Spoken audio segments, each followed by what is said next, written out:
Konuyu alsınlar.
Peygamber Sevdaları Vakfı olarak 16 yıldan beridir Türkiye'de yapmış olduğumuz Onu Oku, Onu Yasa siyer yarışması bu yıl Batman'da da gerçekleştirdik. Batman'da 120 okulda yarışmamızı gerçekleştirdik. Takriben 13 bine yakın öğrencimiz bu sınava kayıtlarını yaptılar ve yarışmaya girdiler. Bugün hava güzeldi.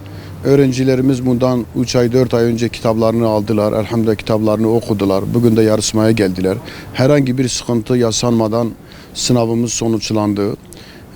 Katılımdan da ve öğrencilerin sınava gelmesi, aileleriyle beraber, velileriyle beraber okula gelmeleri, o coşku, heyecana da bizler de tanıklık ettik ve çok memnun olduk.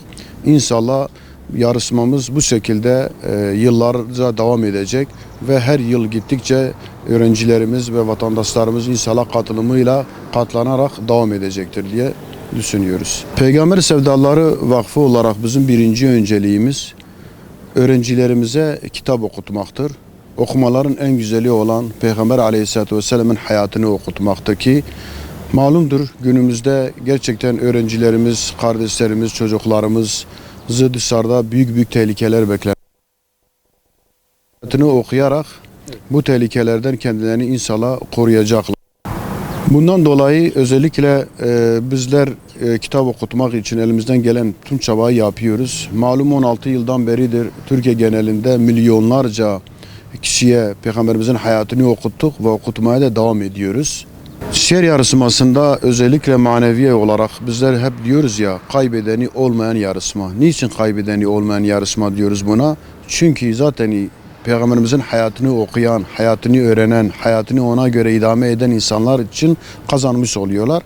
Ayrıca teşvik olsun diye öğrencilerimiz daha çok yarışmaya katılsınlar, bir teselli olsun diye de ödül veriyoruz.